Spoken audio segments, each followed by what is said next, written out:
Good morning. RT Bear here, coming to you live from Hack Shack Studios. Yeah, Woodlands, Texas. Gonna rock you for the next couple hours. Yeah, hope everybody's doing good. Tuesday morning, morning hullaballoo, and I love these shows. I wish I could do them more often. I get very, very busy, very, very busy, and it seems like streaming is the thing that takes the brunt of my time, or the lack of my time, or however you say that. I'm not awake yet. I'm not awake yet. So, anyways, what I'm trying to say is I have very little time to stream. So when I do, I have a good time. So that's that. We got a good show for you guys tonight. Well, tonight, this morning. Wow. Wow. Wow.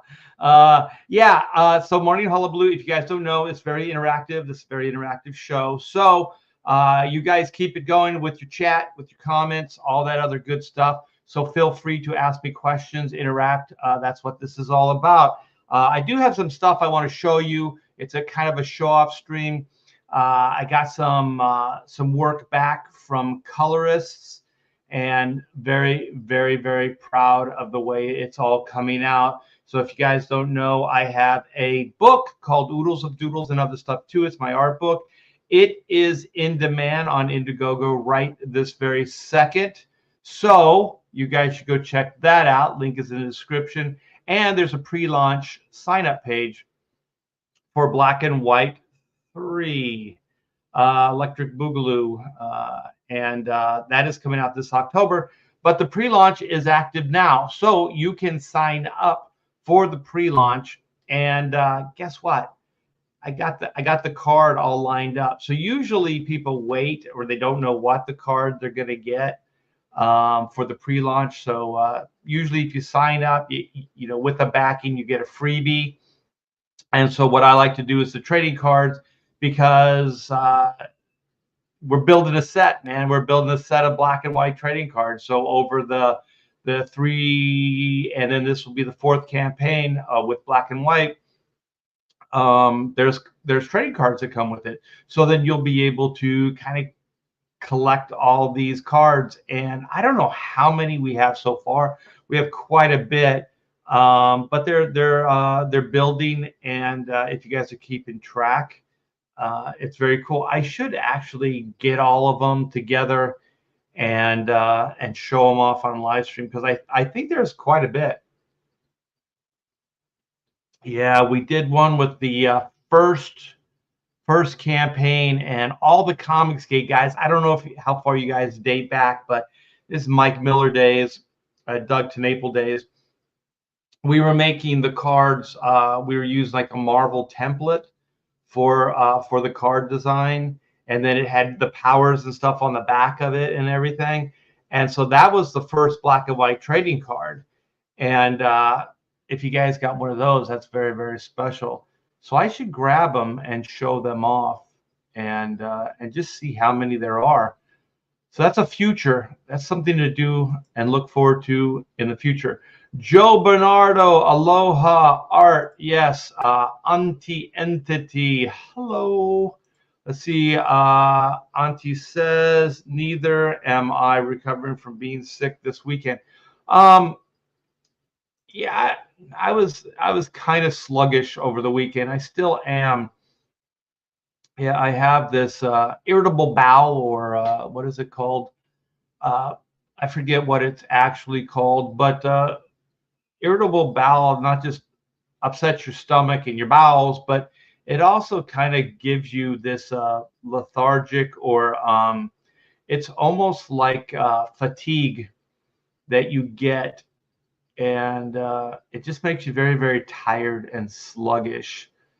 And so I slept quite a bit Sunday, even though I didn't want to. I didn't want to, but I had to. Marcus Killigrew, hail all. Use your power, the power of the wrench. Fabulous. Love colorists. Look at Marcus already getting on it. Oodles of Doodles, you guys click that sucker, go over there, check out the book. We got another wrencher in the house. We got Past Master. Past Master posts these like old motorcycles and cars, and are those yours? Like on your X? It's like some, like it looks like he's got like some kind of barn or warehouse. He's got all these old like motorcycles and cars in them. I don't know if those are yours or just pictures you found, but it's pretty cool. I still have like these things you want to do when you retire, and I don't really, I'm not like a machine head kind of person, but I do like to kind of uh I guess like tear apart and rebuild, like bring things back to their previous luster. So one of the things I'm doing around the house, this is a 30-year-old house, and there was some neglect. There's a little bit of neglect in this house in Texas. So I'm replacing door panels, like moldings, things like that. Like in this room here, you can't really see, but well, maybe I can. I I replaced. Can you see the molding back there above the Disney? That's me. I put this molding in. You can see it on behind this wall, and then all the way around. And then I repainted that wall right there to match the downstairs because it was like a dark brown, weird. So you can't see it, but the door jamb over here where the dog is, I got Bondo and wood putty in there because somebody, I don't know, somebody just kind of went with the door jambs and started beating on them with like a, I don't know, a screwdriver or something. So I'm trying to rebuild this place.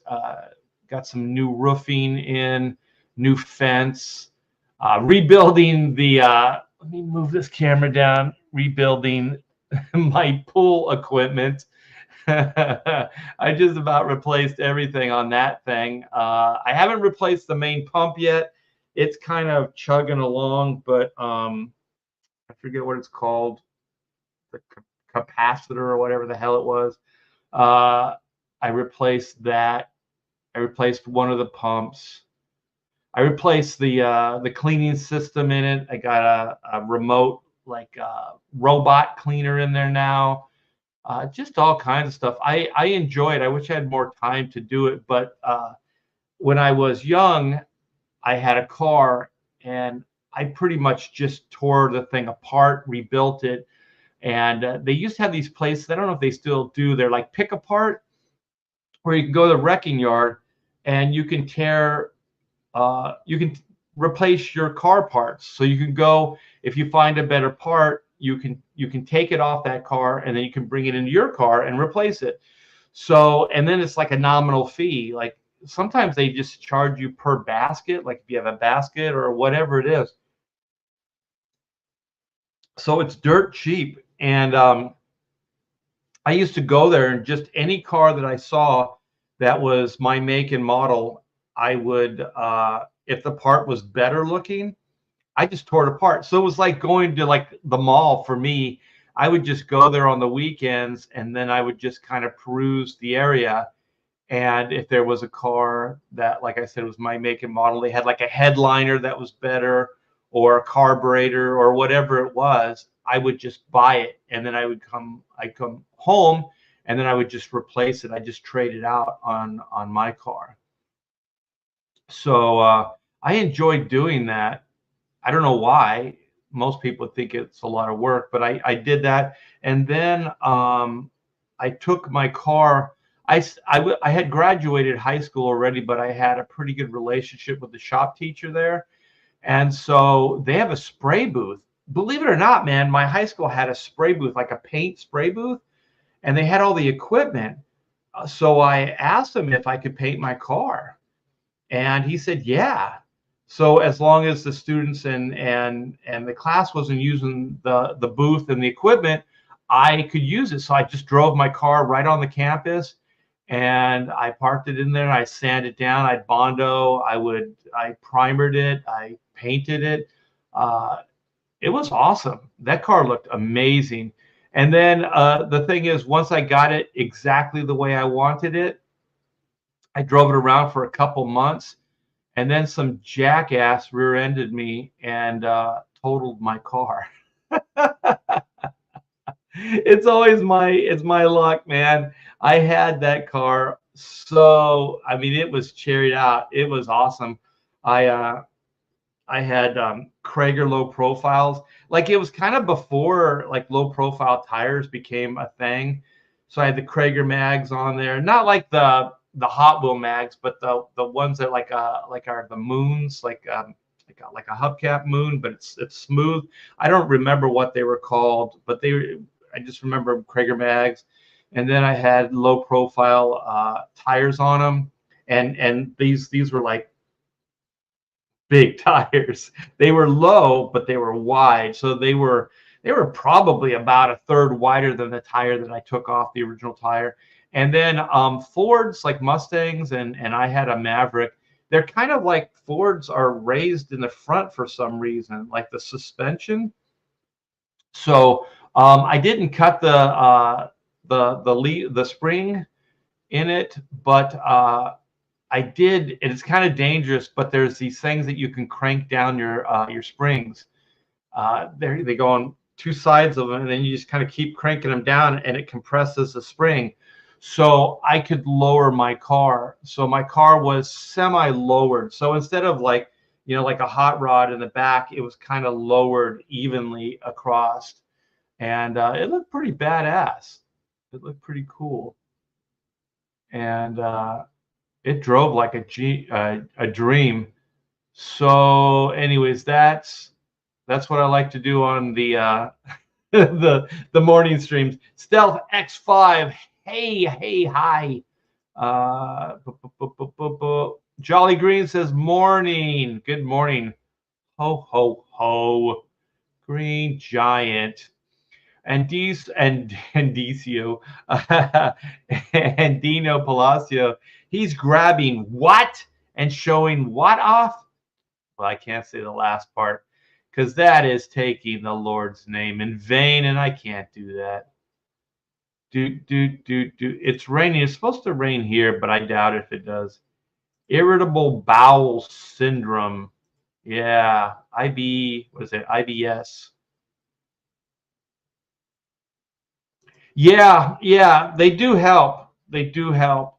But it's weird because I hadn't had a problem almost the whole year, actually the whole year this year. And then I had some spicy food and it was so damn good. And I did not, I barely got home, man. I barely got home.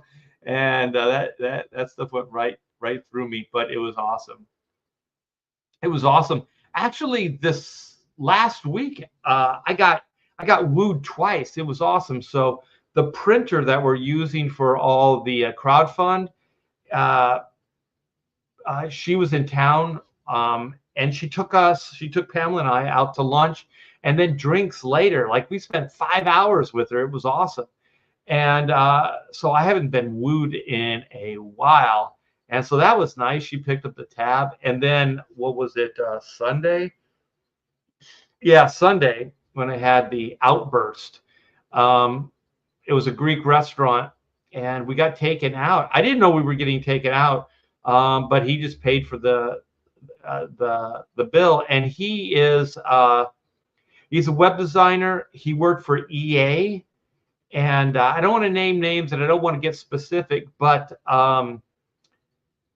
I was talking to him about doing maybe some more stuff online, kind of like maybe more digital comics, more of like a website presence, different stuff. And he worked in the day for EA, so all their online presence and even their what was it, their downloadable games and things, he's the one that put that together for them.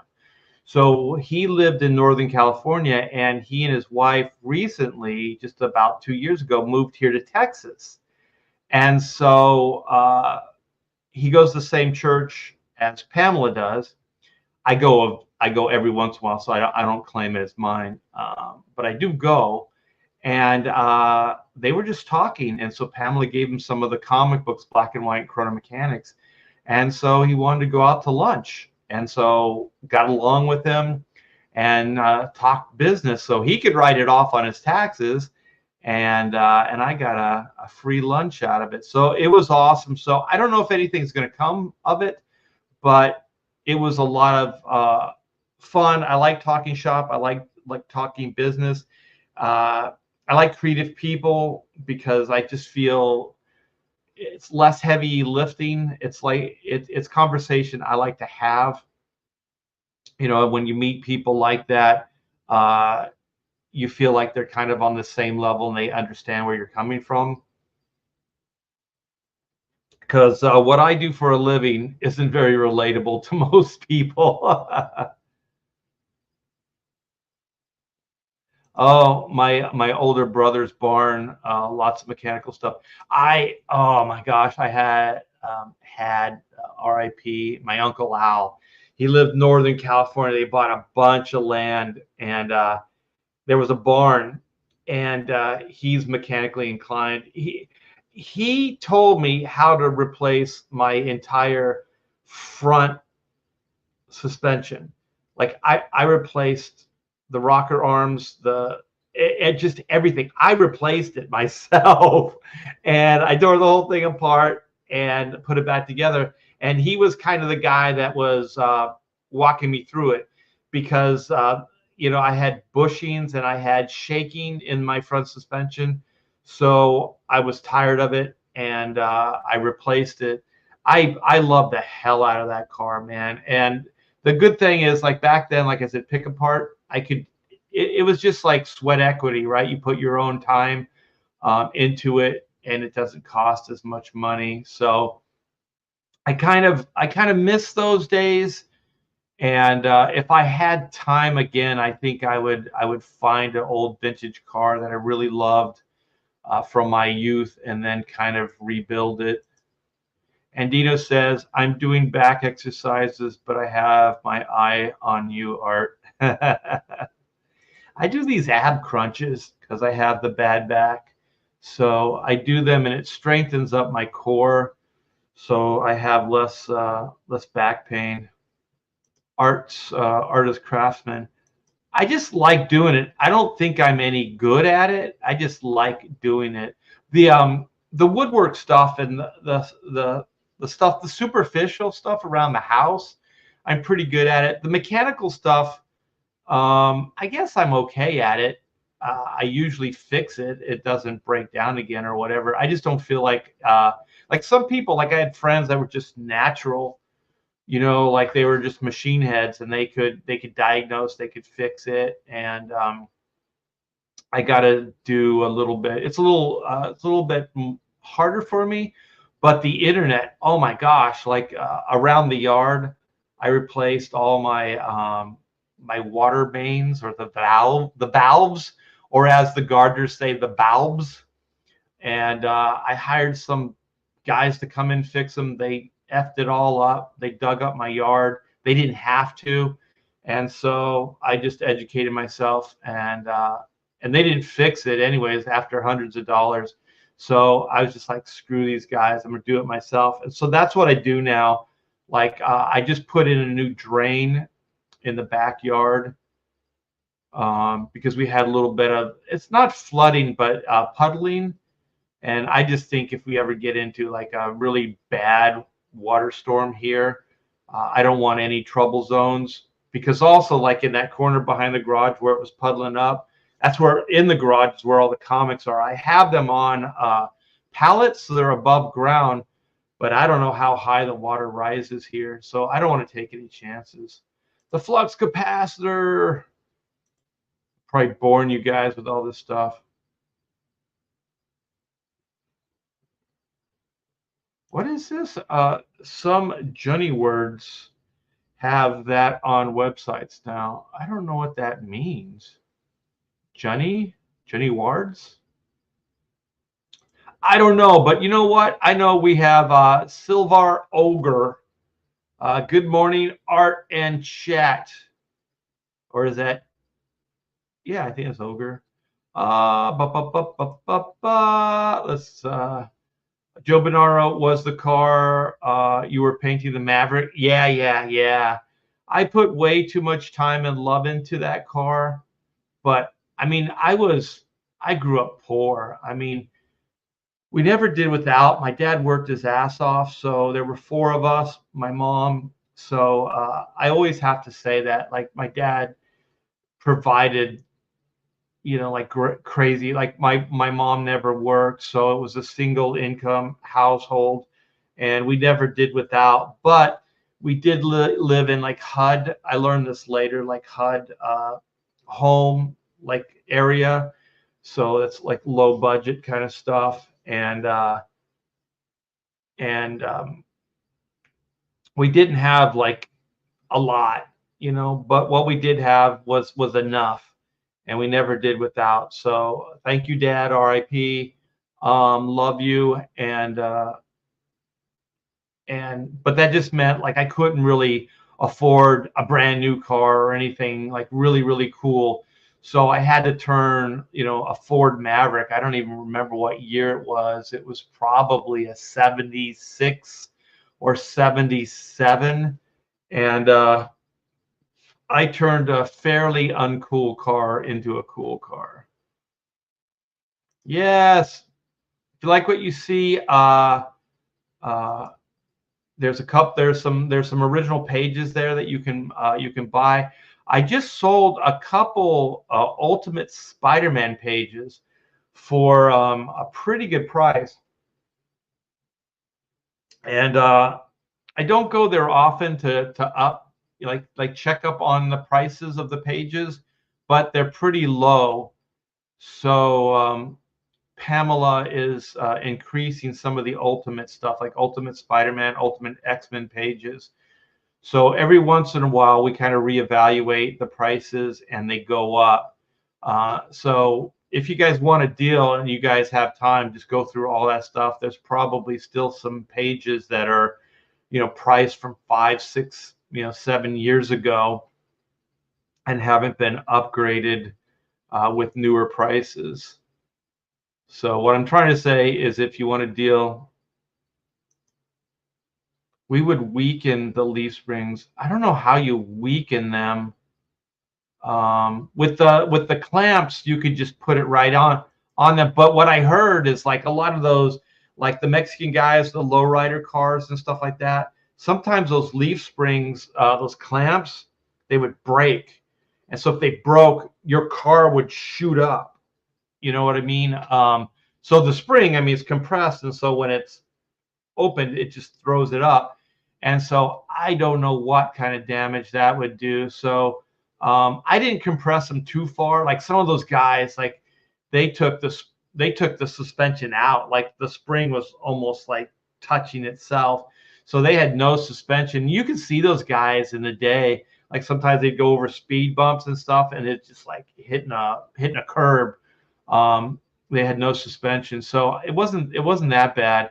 And they weren't the leaf springs. Like the leaf springs are the back suspension. It was the front springs. I don't think they call those leaf springs. I think the leaf spring is the big one that holds the back axle and the differential. I still miss my Maverick art. What year was yours? Mine was a V6. I didn't know they came in V6. Mine was a straight 6. Yeah, mine was not a cool V6. It had enough power, but you know,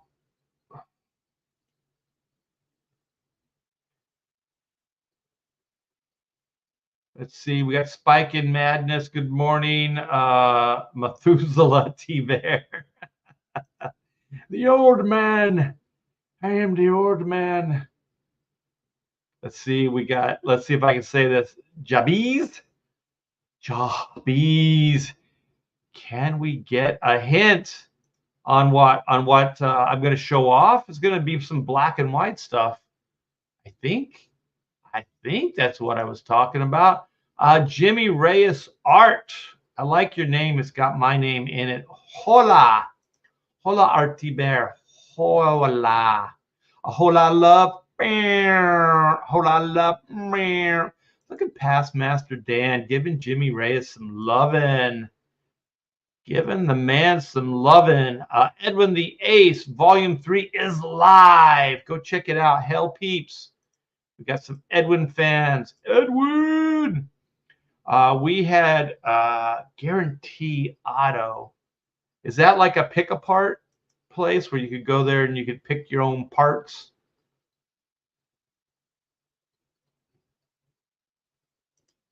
Oh my gosh, yes, a lot of sketchy contractors in Texas. I mean, we hired people in California, especially when we're getting the house ready for sale. We hire some handyman, and you know, they would, like, some stucco needed to be reworked or whatever. They were pouring the stucco down the drain, down the drains in the yard, and I caught them, and I was like, "You got to stop doing this. This is concrete. It's going to harden, and it's going to, you know, make it hard for water to go through the drain." And then they're like, "Okay, sorry." Next day, same damn thing. And then the third day, I actually caught the guy doing it, and I said, "What the hell are you doing?" And he's like, "Oh yeah, oh, I'm sorry, I forgot that, you know, you told us not to do this." I'm like, "You're fired." I said, "If this is what you wanted, this is what you're going to get. So I don't like to do this, but you're fired." And I said, "Since you effed up my drains, I'm not paying you." And I did. I paid him like a first payment, and I think I might have paid him like a kill fee, but I didn't pay him in full because I was like, "You damaged my drains, you son of a bitch." And also, the second time, they just threw it in, and I had some hardscape, like some stacked rock and stuff that was on one of the columns, and the cement went up on the column, and it dried. And I was like, "You just screwed up my hardscape, jerk." Like, geez, man, just, you know what? Just let it harden, break it out of your little container the next day, and then just throw the hard stuff in the trash can, you know, or bust it up in a bunch of little pieces and put it in your yard. Art, did you hire gophers? In California, I didn't need to because they were all over the place. Here, there's not, I haven't had any problem. We got squirrels digging, but not gophers. What is that? Is it Caleb? Reynolds, good morning. Spike in madness. Oh, no. I heard there are some tree climbing snakes. What I have done, you guys, I hate those things. I hate those things. I mean, I hate them. I could go on a killing spree and not feel bad at all. And so I heard about this, Past Master. I heard about this. So what I have is, we have a green belt in the back, and there's a waterway back there. So we attract a bunch of stuff, right? And so I bumped my lamp. And so I got a smooth fence on the outside that faces that, so it's harder to climb. And so, but I had like trees that were over the fence, and they were leaning down. So if you had a bigger snake, they could get up that thing, climb it, and then come over the branch into the yard. And I heard they'll drop from trees. They'll drop from trees. They'll drop from trees. Holy shit, man! I don't know what I would do. I hope that never happens to me. But anyway, I cut all the trees back. Like, they are up so high. I know that they can go trunk, but there's no branches that come over from the other side of the fence that come over into my yard. And also, there's no tree branches from my yard that go over into that green belt. So I am fully aware of it. And also, there's no branches that come even close to the fence. So if they were to climb the fence, it would have to be a huge snake to be able to hit that first branch. I cut everything back so far and up so far that it would be hard to do. My boneheaded neighbor, I'll call him that now, the big storm we had, the Burl storm, he lost his back fence because the only reason our perimeter fence is still standing is because I had one put in and he didn't offer to pay for it at all. I guess it's customary to pay half if it's a shared fence, but he didn't offer anything. The other neighbors did, but he didn't. So I'm still a little upset at the guy. But anyway, his fence fell down. The whole damn perimeter fence, like where that green belt did, all the way across, right? And so there was a little bit of a barrier defense against snakes, right? A little bit. You know, he wasn't taking care of it, so there's a gap between the bottom of the fence and the ground. So they can still get in, but it's somewhat of a deterrent. But then there's trees, like he's got trees along our shared perimeter fence. So if he's just inviting these damn things in his yard, they can climb those trees and they can get into our yard.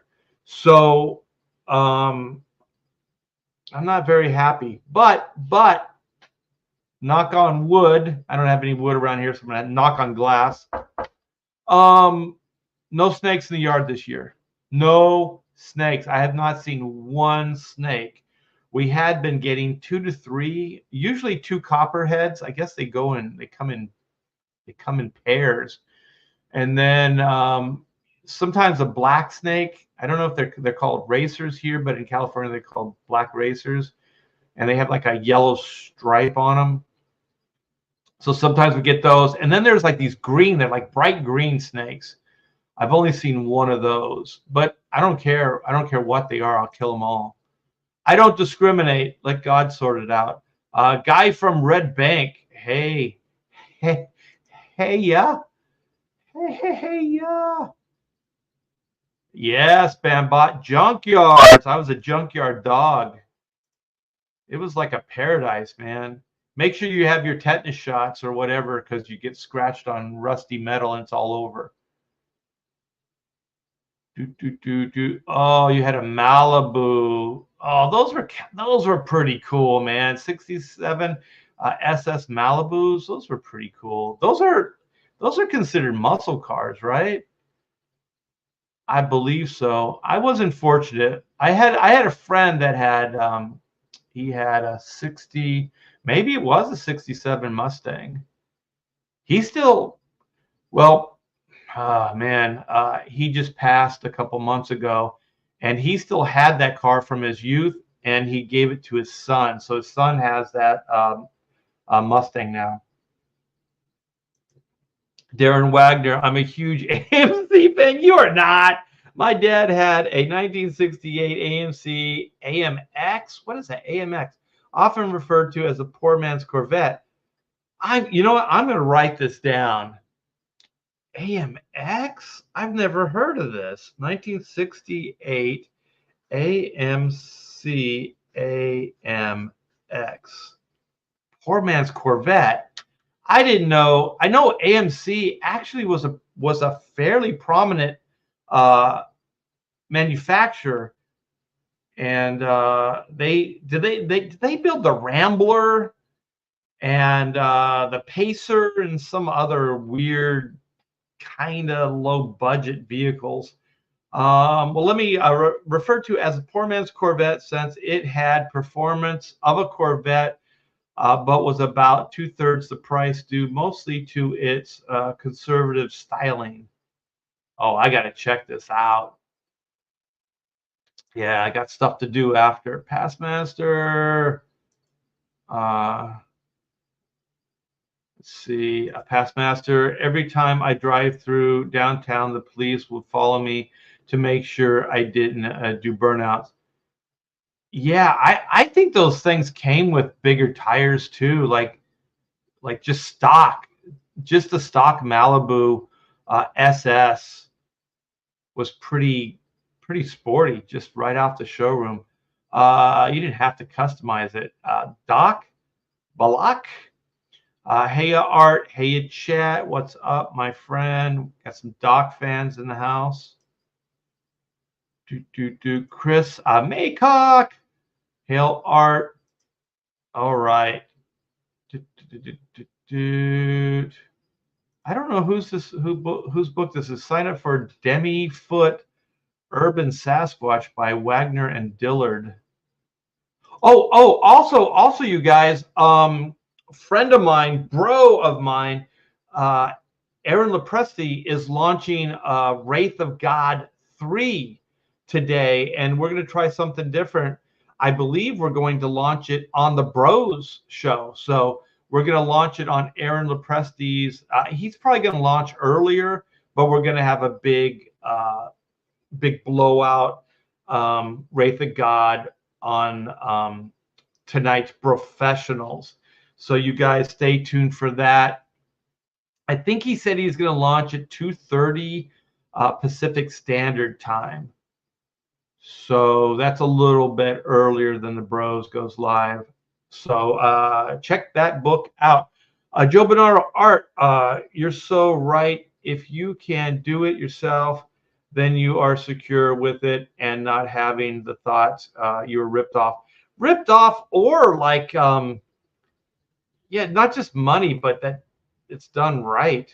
Your silica is one that always reminded me of a jet fighter.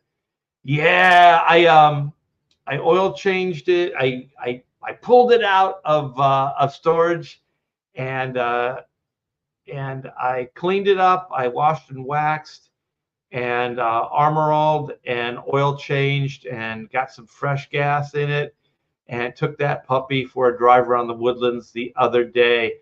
That thing, I mean, on an open highway, those bigger cars with higher bigger engines, stuff like that, would be able to decimate that thing on a longer stretch.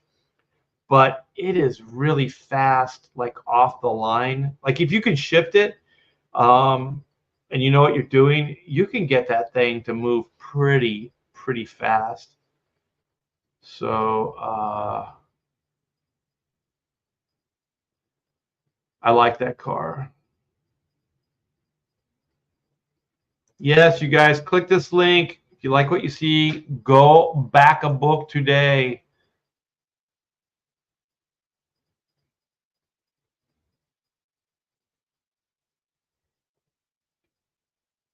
Um, bu- bu- bu- bu- bu-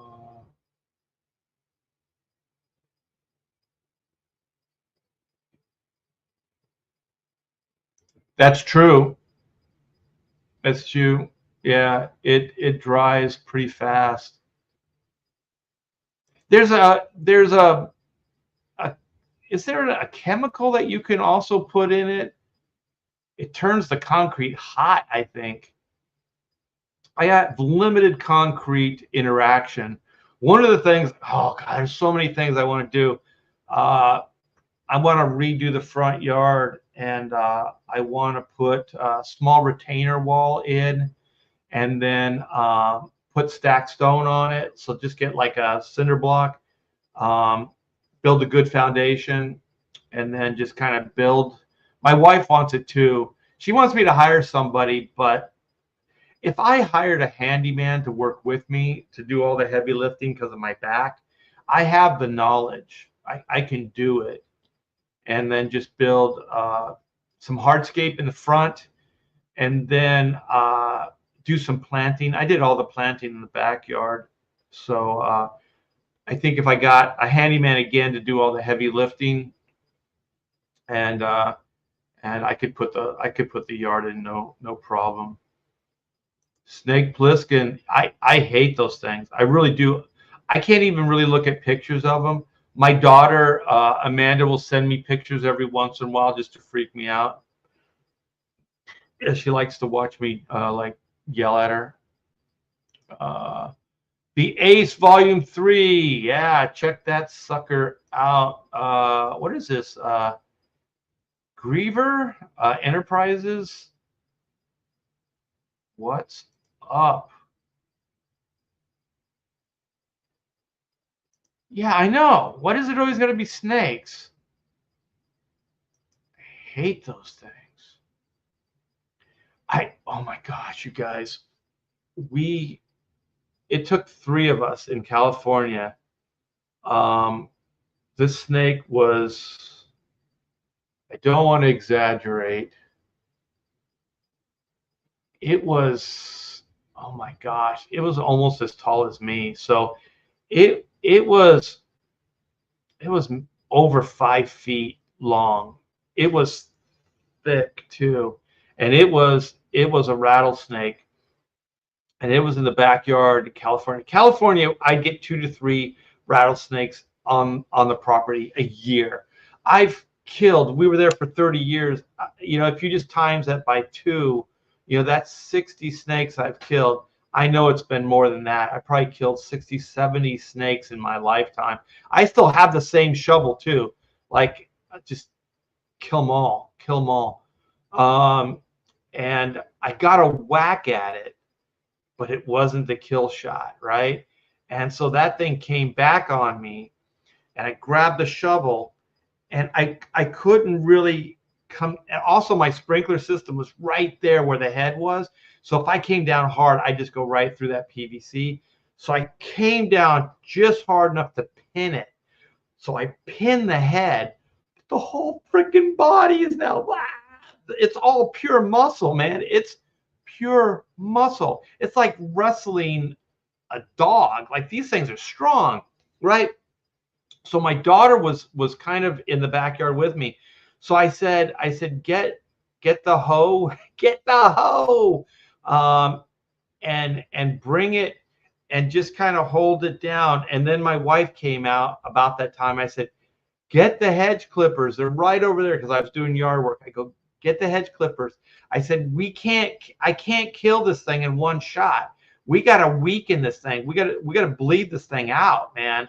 And so I told my wife, since my daughter's holding the body, I'm holding the head.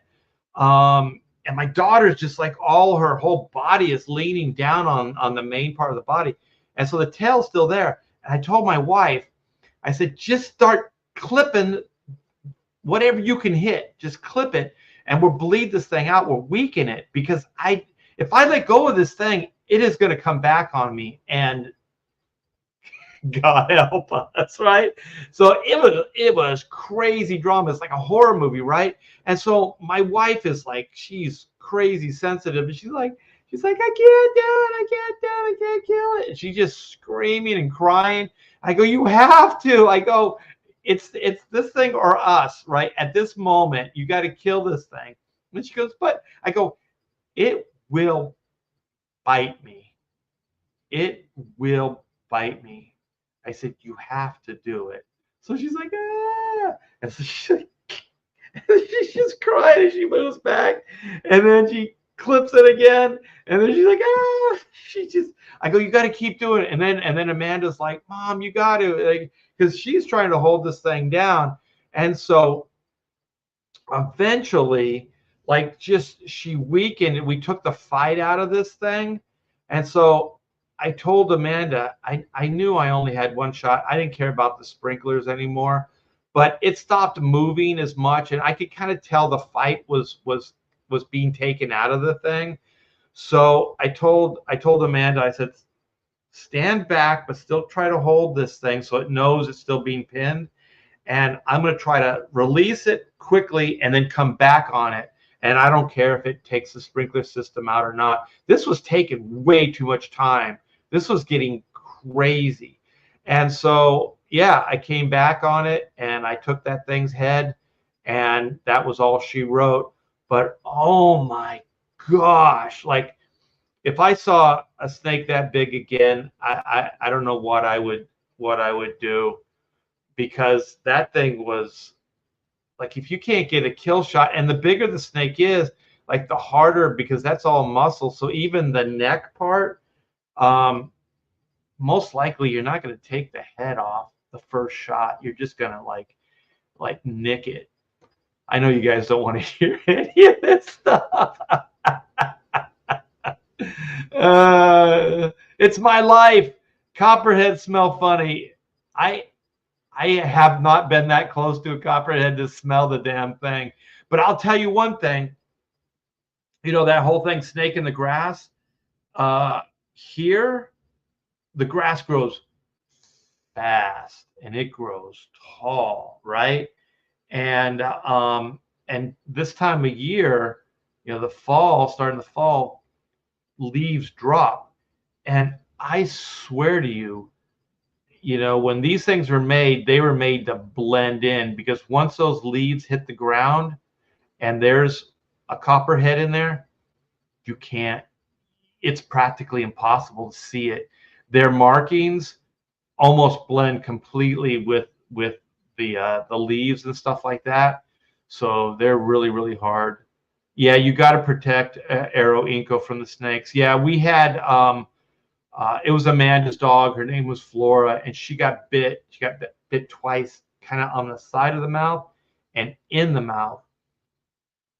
And I was actually in Austin when this happened, so I get a call, and my wife's like, the dog's been bit. What should we do? And I said, you gotta take it in. And she goes, it's gonna be expensive. And I go, just go there, ask what the price is, and then get back to me. She said it's like $1,500.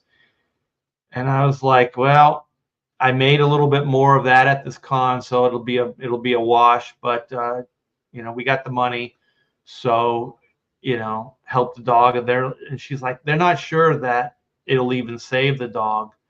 And I said, well, we got to do it. The kid, it's her dog, and So luckily, it saved the dog, but it took a long time. Like that stuff, like I've seen like humans, it'll turn, like if you get bit on the hand by a rattlesnake, it'll turn your arm black. Like I think it kills the cells, or it does something to the bloodstream.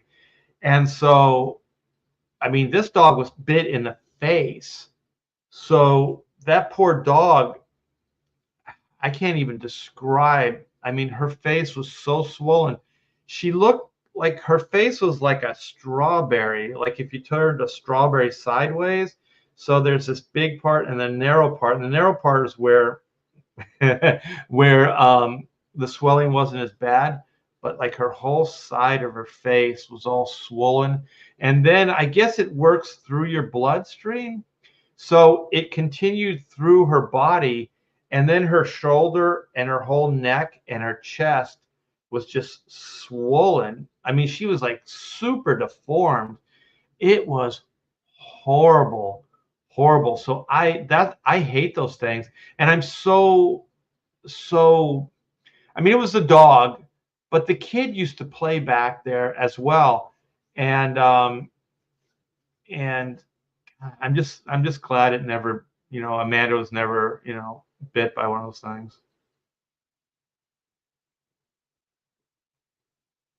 Rambler, essentially. Yeah, I think my mom had a Rambler station wagon, and that thing had no power. I mean, this was probably worse than a Volkswagen, like rear engine, a Beetle engine, air cooled. Man, she couldn't even get up the on ramp to the freeway. She used to like pet it, the dashboard, and say, "Come on, girl, come on, girl," and it would just like chug up the hill. That thing had no power at all. The pacer was called the Fishbowl. I think like if I remember right, the Maverick I bought was used, and I bought it from an AMC lot. So AMC had their own lots and everything. I would still love the '54 Lincoln Futura that they built the Batmobile from. Yeah, I was surprised when I saw the Futura that the windows, like the Batmobile, those were factory. Because I thought they built those for the Batmobile, but they didn't. Really, all they did with the Futura, with the Batmobile, is they changed the rear end and the front grille and the hood. And I think they added that piece that went across from window to window. I'm not sure that that was there in the original Futura.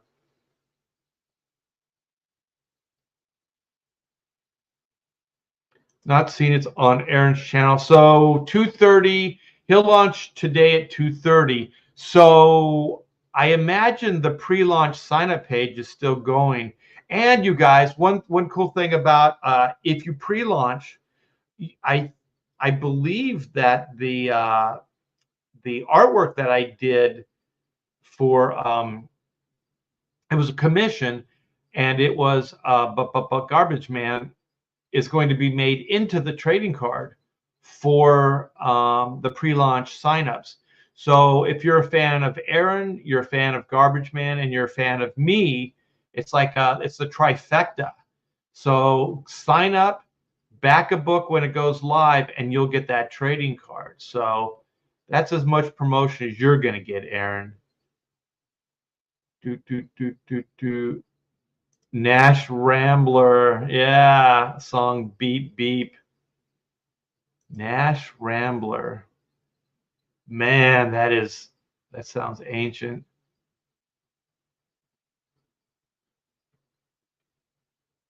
Dad had a Rambler that I threw up on and made him mad. I had a friend, we were drinking, and he puked from the back seat into the front seat, and it was my friend. It wasn't even his car; it was his mom's car.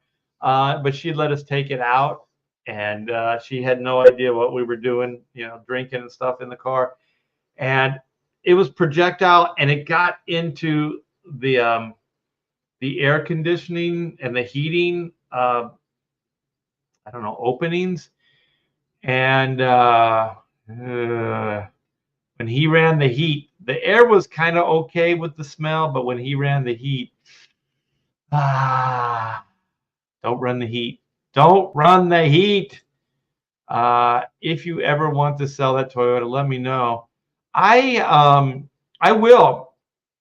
I get offers like I don't know. I've probably gotten maybe 3 or 4 offers for people to buy the car since I've been here. So that's kind of interesting. Let's see. Darren Wagner says Demi Foot is the forthcoming campaign art. Check it out if you're at all curious. That goes for all you folks too. And here's the link, you guys. So go click that. Check it out. Demi Foot. But more importantly, click this link. And you guys, it doesn't cost you anything. Go to this link. It is the pre-launch page. Sign up, and you'll be eligible for a free trading card. And I'll just say it. I don't have the artwork yet, but it's going to be that Juju art that I've showed off before. And that is going to have the 30th anniversary logo on it. And that is going to be the free trading card. So all you have to do is sign up, you guys, for the Black and White Volume 3 Sins of the Father campaign. We're going to launch in October. And if you back a book, you will get that free trading card. So a Spike in Madness or Snake in Madness, LOL Snakes, we will average our Avenge Our Fallen Brothers Snakes. Yeah, I hate those things. And you know what? Equally I hate is alligators. I think people are too cavalier with alligators. They'll eat your dogs. They'll eat your children. They'll attack you. Apex, as art does, it creep you out if you drew snakes in a comic book panel. Yes, it does, because I have to do research. I have to do reference work, and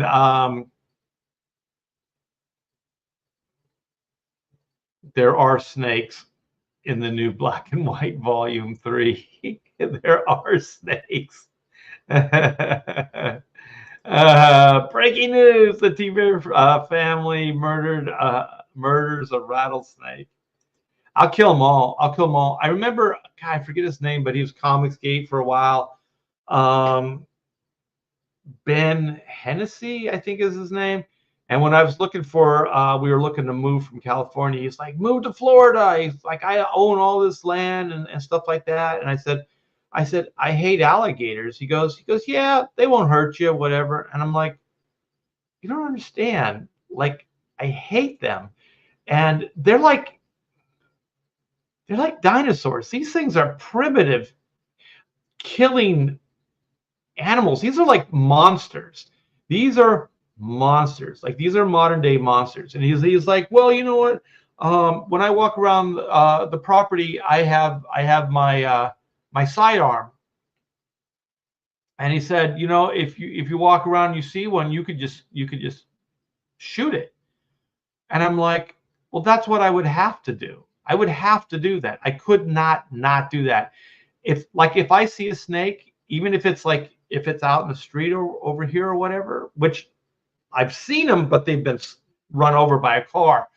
I'll have to go get my shovel, go to where they are, and I'll have to kill them. If I saw one on a neighbor's property, I would still have to kill one, because I can't get over the fact that if I let that thing live, it could work its way into my yard. And I don't want that happening. So I'm sorry. I know some people are like, they're harmless. They keep down the rodent population, all this crap. It's like, I don't care, man. Snakes, you want to exist, you stay deep in the forest. You don't come in my yard. You don't come into my neighborhood. At that point, game on, right? I feel the same way about bugs. Like, I don't care. You want to fly around my yard? You want to do whatever? Fine. You get on me. You get on my wife. We got a problem. You get in the house. Now we got a problem.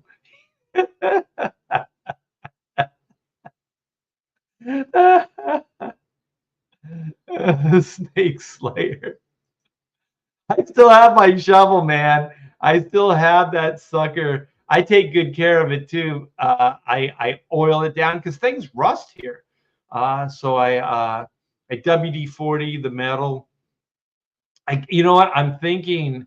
I love that thing so much. The handle is the finish on the handle's wearing out. So I'm thinking of lacquering, like re-lacquering that thing so it doesn't splinter. Oh shit! It smells that bad? Like, if you were walking, he's talking about a copperhead. So if you're just walking in the backyard, I guess you'd have to be kind of slow, and you smell something that smells like cucumbers, then you know it's that copperhead is around you.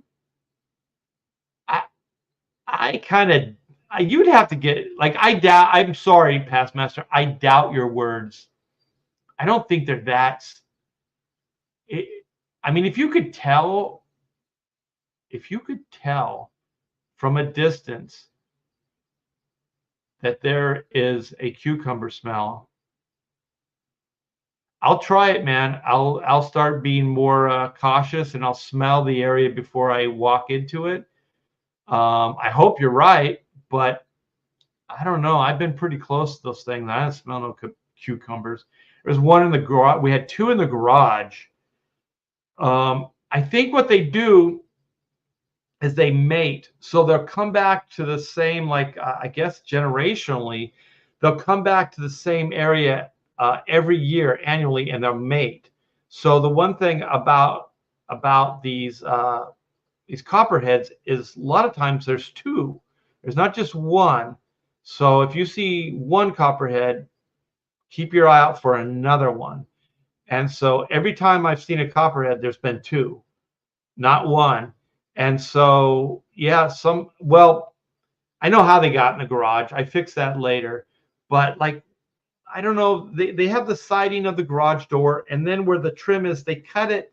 I guess it's for water or something. They cut it like into the wall. So there's a gap. And I think the reason they do that is so like that big piece of wood isn't just sitting in the water, so you don't have that rot. All right, takes care of that problem, but anything could get in your garage because now you have this big gap. So I bought that foam. It comes in a can, and I foamed all that in, and then I got a hacksaw blade and I shaped it, and then painted it. And I mean, if you're close to it, you can see that it's not the wood, but from a distance you can't tell. And we haven't had a problem with those suckers afterwards. So I killed the loving couple in the backyard, and then I killed the loving couple in the garage. So since then, well, this year we haven't had any problem. Flighty One says, I hear we have a new population of visitors that would greatly appreciate your snakes. Yeah. Snake Slayer. Do. Art's a drummer, so Snake T-Bear sounds really punk. Snake. I like that. This, and this. Hey there, people. What's up, man? Pastmaster says the Maverick had lots of room under the hood. You could work on the fender wheels. Yeah, it was awesome. I did everything in that car.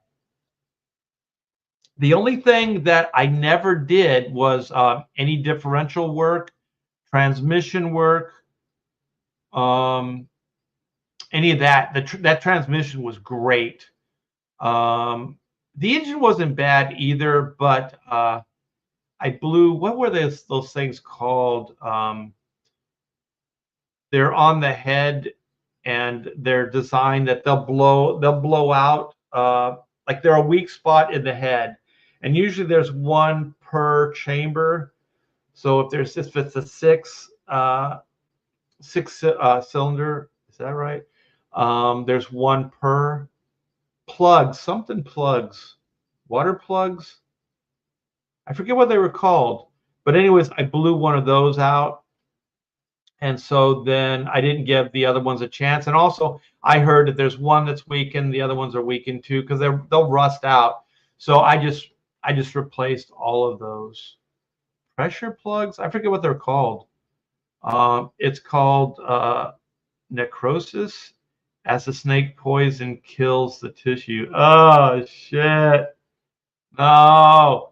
Marcus Kilgrew, I drove my mom's Ford Pinto station wagon on High Street. My first car was a Pinto station wagon. What a POS. Those cars are not good. I mean, the Maverick's kind of a step up from the Pinto, but it's a better vehicle. I told you this is interactive. I was recently digging around in my comic collection and found the first comic I ever had with your name on it, Adventures of Superman 473. Inks really enhanced the art. You kind of marvelized it. Yeah, actually, if you think about that Superman move, that team that Mike Carlin put together, Mike had recently come over from Marvel. So most of those guys were Marvel guys. Like I was kind of a Marvel guy. I had worked for Marvel before Superman, but I think maybe just one or two projects, nothing big. And so Dan Jurgens and I were kind of homegrown DC.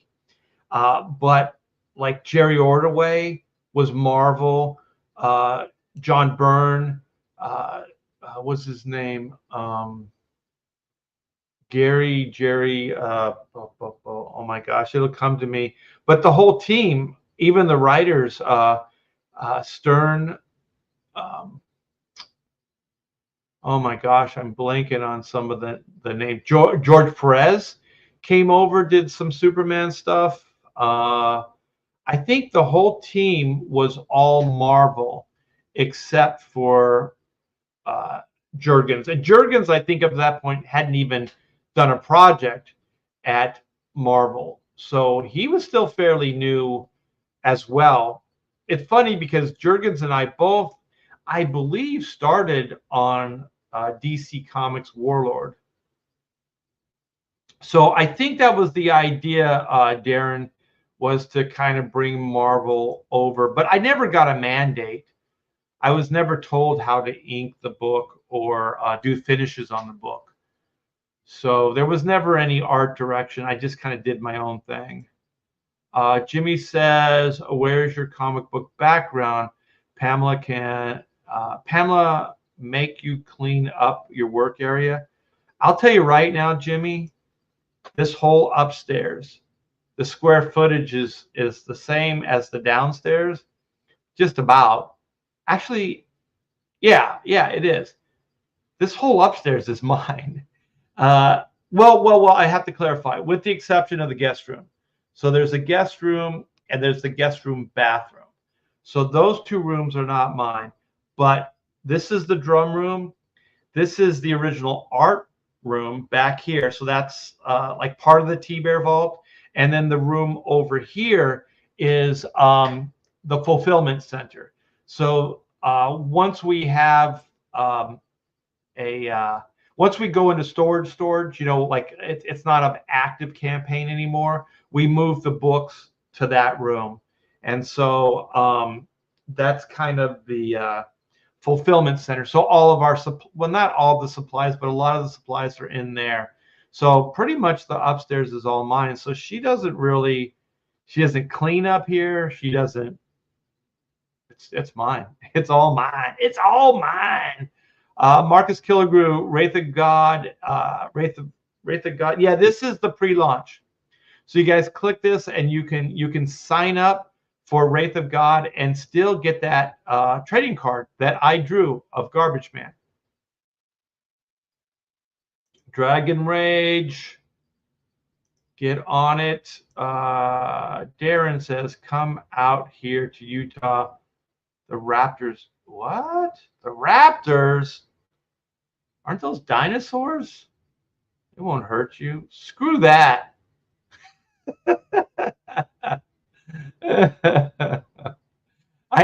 Somebody was telling me about, you get a gun with snake shot, so it's kind of like a little shotgun. So you can have your pistol. And I could just imagine if I had that thing, I would be doing gardening work or I'd be hanging out in the pool, you know, relaxing, and I'd have my my 6-shooter by my side. And if I saw anything rustling in the weeds, I'd shoot it dead. Art, is Mandy still drawing? Was moving around some prints and found her Lady Death. Awesome stuff. Oh, cool, man. Thanks for supporting us. And I knew it was going to happen. What happens to your dream is reality, and reality bites and blows seriously. And I told her, I said, I want to support you as long as I can, as long as you'll allow me to, because the more time you have with support, the longer you'll have to pursue your interest. Because I don't know, getting in galleries, she's more of a fine artist. These things take time, right? Hone your craft, get into galleries, make connections, you know, get to a place where you can actually start making money, to where you can support yourself. It's not that easy. You know, even comic books, it takes a while. It took me a while.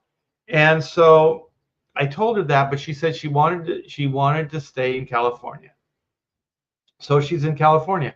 Well, 3.5 years later, you know, when she first moved, she was painting and then just kind of stopped. So she's not really doing much of anything.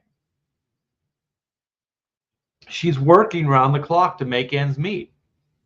And that's the problem. That's the reality problem.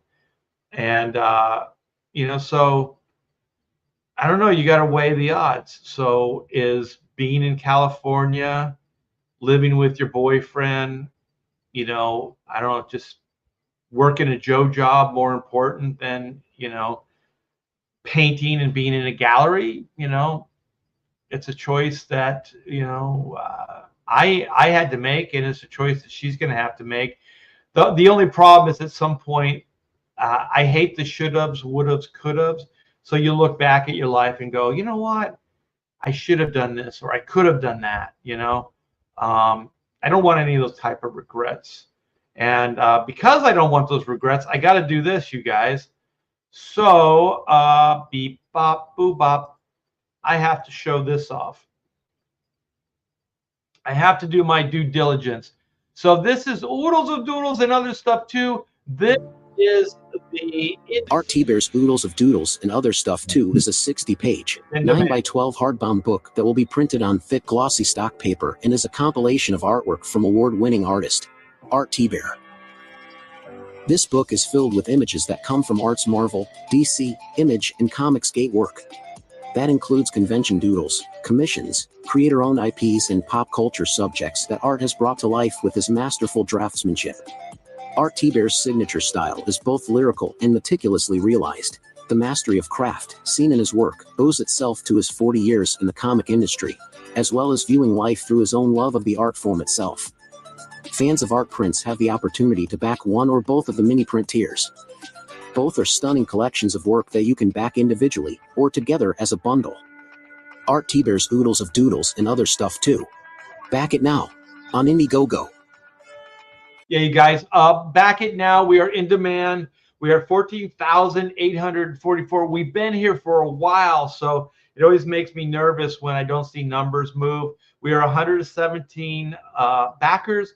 Let's get this thing to at least 118 today. I know that Aaron's going to be launching later today, but if you can and your budget will allow it, please come by. Back a book today. It is a fantastic looking art book. It is oversized hardback or hardbound book, and top of the line printing. It's 9x12, and we started off as the 60-page book. It is now 64 pages. So we hit the stretch goal, and we added 4 new pages. So also, I want to say this is a second printing. So if you backed at the first print run, which we completely sold out of, by the way,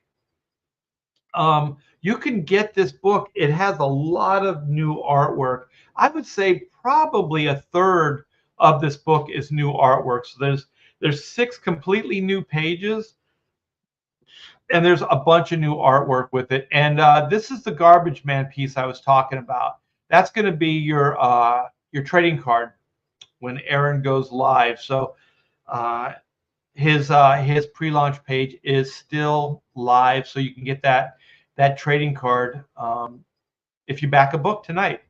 So we got the Kevin Nolan quote. You saw most of the pages here in the video. We have the pit print.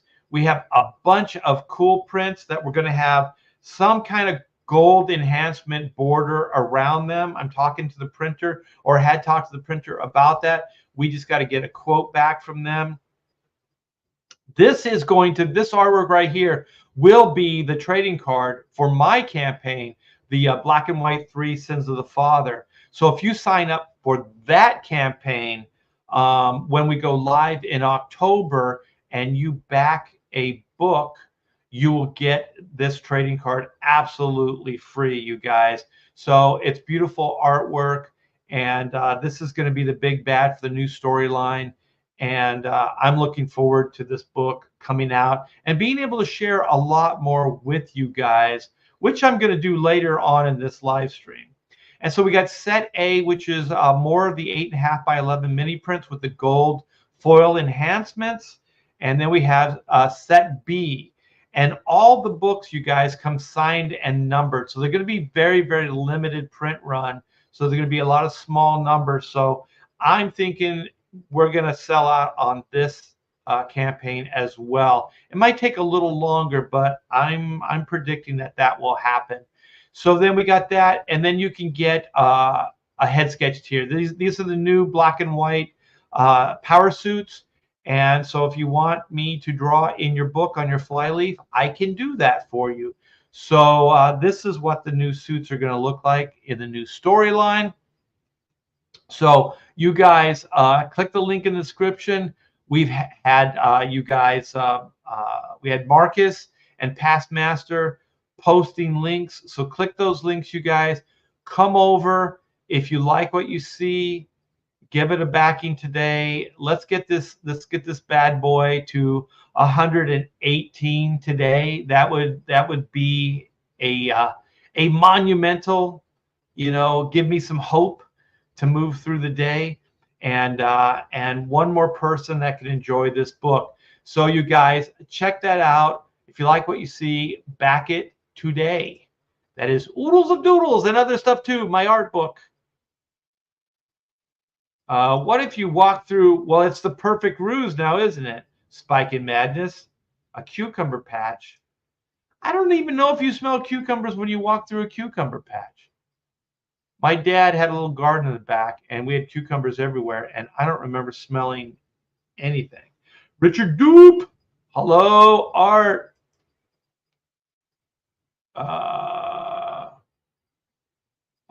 I don't know what, like crackheads. I don't know what that's. I talk so much, and I'm so far behind in the chat. Let's see. Darren says, we have rattlesnakes in Wisconsin, but they don't typically get as big as they do down south because our winters cull quite a few. Sweet. I hope never to see a snake that big again in my lifetime. Auntie says, Art, train your Poochie to be a snake sniffer. The problem with the dog is, and dogs in general, they don't necessarily recognize these snakes as a threat. Like I watch him, he'll go right up to the frogs and toads, and he'll nuzzle them. He'll like move them with his nose and stuff. He has no idea. I mean, the frog's not going to bite him or anything like that, but he doesn't know, So the only thing he'll chase are the squirrels, but I don't know if he'd know what to do if he got one. He might kill it, but I think it's the movement. Like he chases the movement. I think if it was just sitting in the yard and he could walk up to it, this is Arrow. I don't think he'd have a problem with it. I think he'd just go up and he would sniff it and things like that. So the problem with the snakes or anything that can hurt him, I don't think he recognizes it. So I'm pretty sure he would walk right up and he'd put his nose right into the snakes. We have some, I think it's called Lerope, and it's kind of like a dressier grass. It grows tall and it gets like these purple flowers. It smells good too. And we have that all around the property, and the little frogs like to hang out in it. And so Errol will just stick his nose right in that grass. And I'm trying to teach him not to do it. And for the most part, if I'm out there, he won't do it. But I've still seen him stick his nose in that. And I'm thinking if that was a snake and he was to agitate it with his big old nose, it'd be all over. But the good thing about, and we do have rattlesnakes here, but the copperheads is, for the most part, their venom won't kill you. It'll make you sick, but it won't kill you. I don't know what it would do to a dog. I wouldn't take a chance anyway, but I had a neighbor, and he got bit by a copperhead, and he didn't even go to the doctor. His legs swelled up and everything. He didn't go to a doctor. I'm like, what the heck?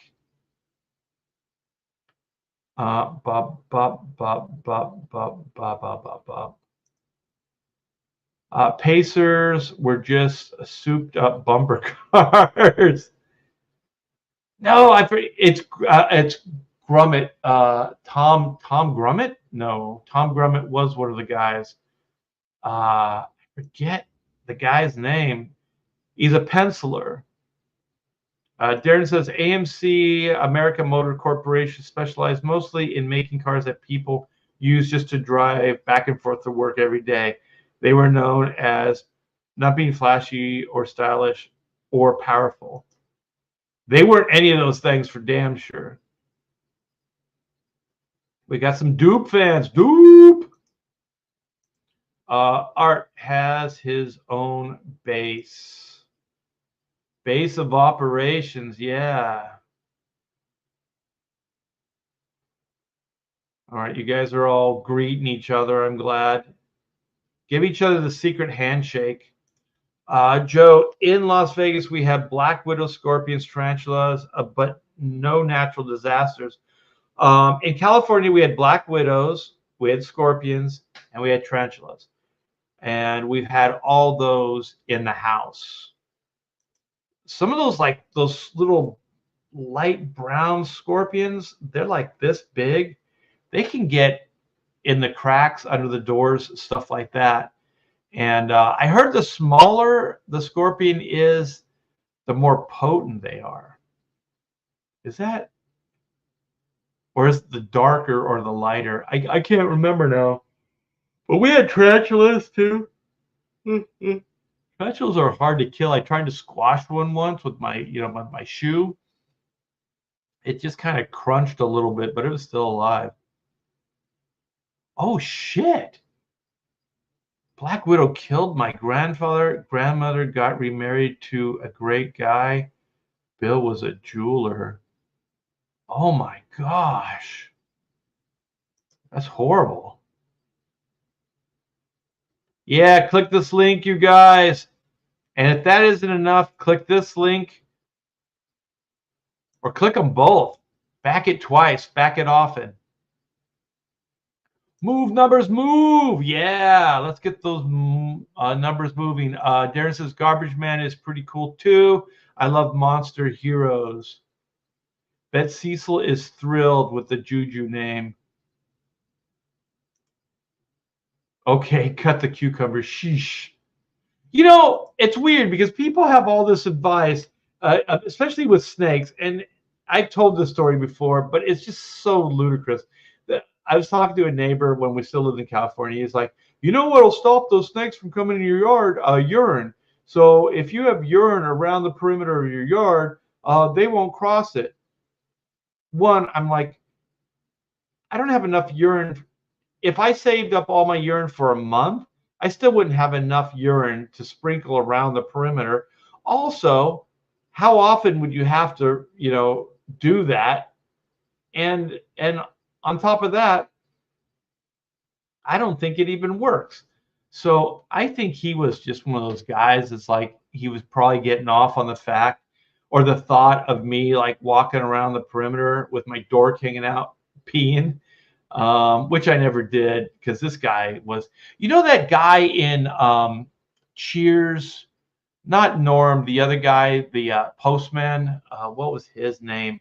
But anyway, Cliff Clavin, he would just tell stories and he always had solutions, but they were absurd and stupid. That's what this guy was like. He was Cliff Clavin of Corona.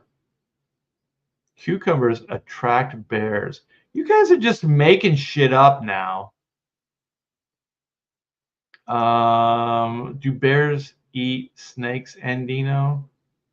I think most animals will eat anything if they're hungry enough. But you know what?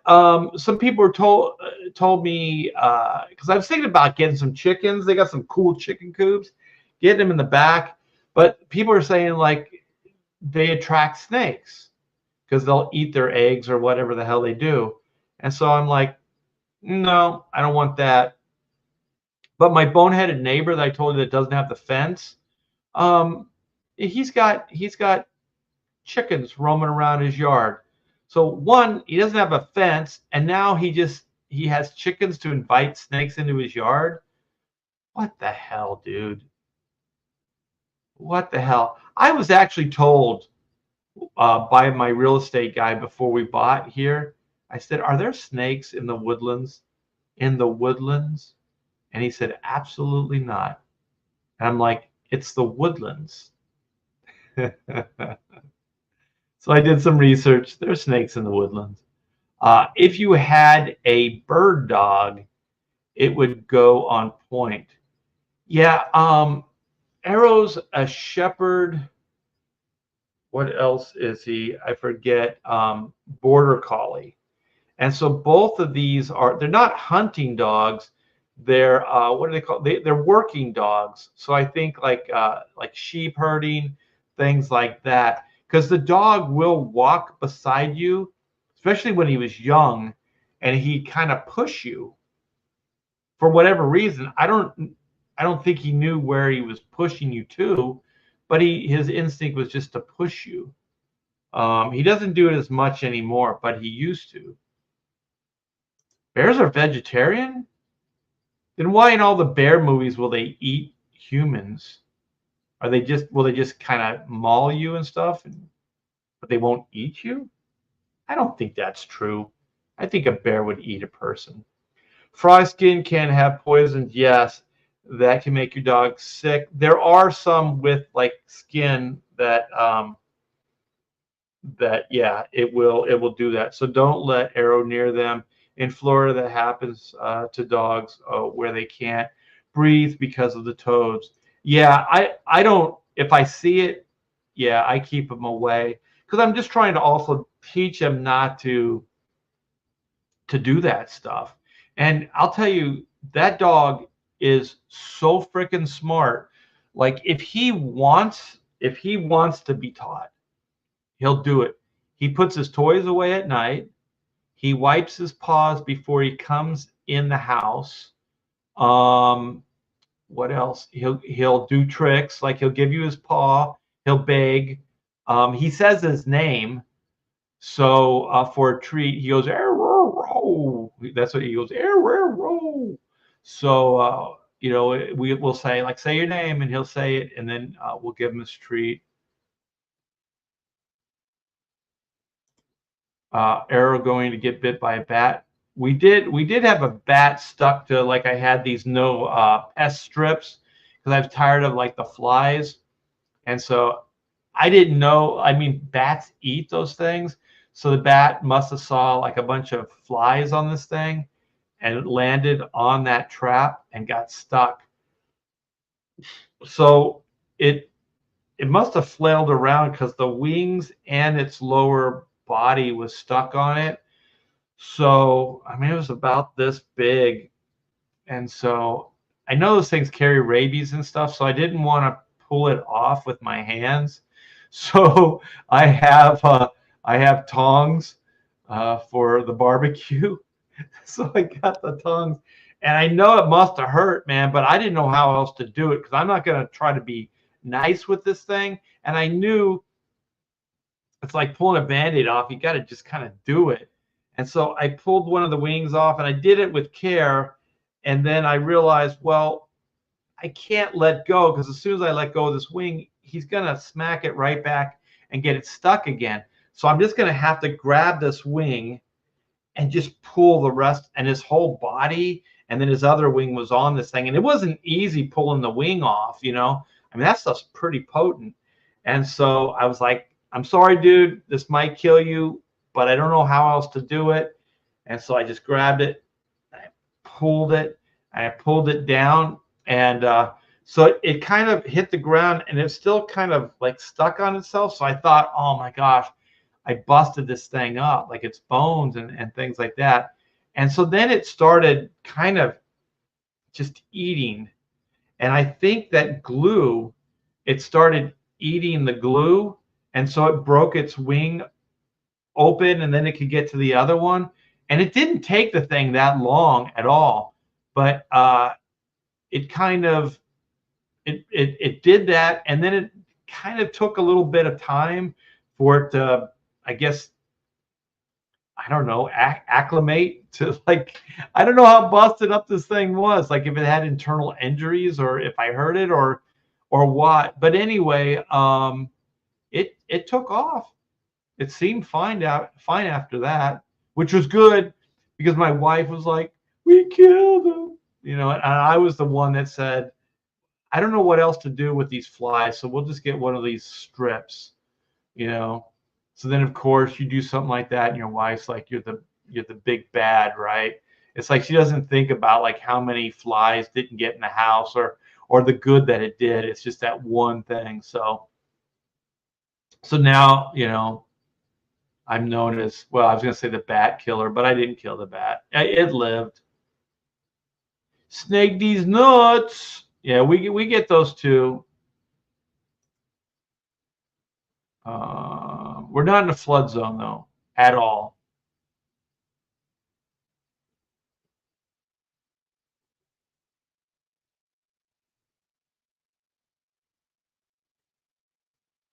I'm sorry, you guys. I'm kind of reading. Bob McLeod was one of them. Yes, one of those. Grummet, not Grummet. My gosh, he had, it was a. Carrie Gamble. Carrie Gamble was the guy's name. It wasn't Gary. It was Carrie.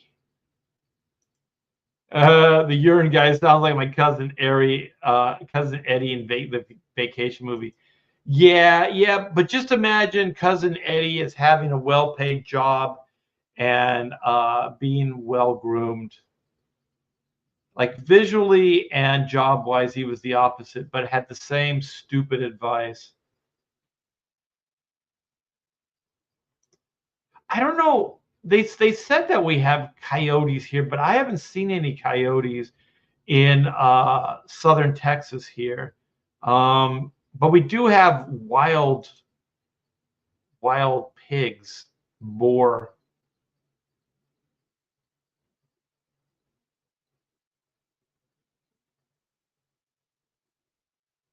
I'm not a preeper.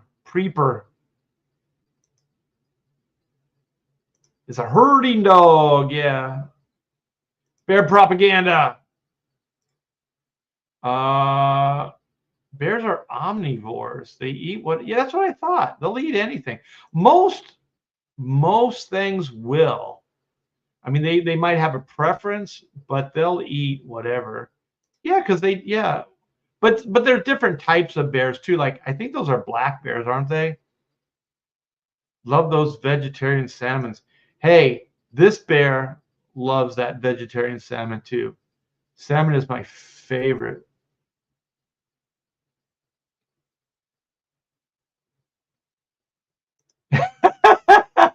Well, he's still a dog. You know, that's what dogs do. Dogs will lick themselves and they wipe their butts. And you say they're dumb, right? I don't know. If I had a carpet and that was my toilet paper, I'd probably do it. It'd probably feel good. And how dare you call my dog stupid? You're stupid. Oh my gosh. To ring doorbell attached the door handle, go out of business. We taught our dog to do it. Arrow knows how.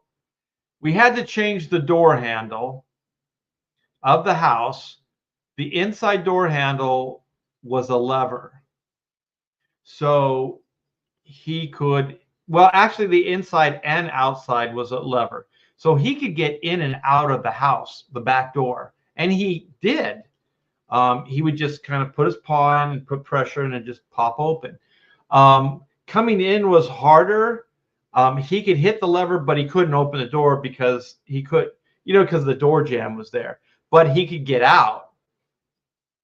So he did that. So I had to change out the. So it's a doorknob now, and so also the garage door. What we used to do, because man, he would get so riled up when he was young. So if we had people over, we would put him in the garage, right?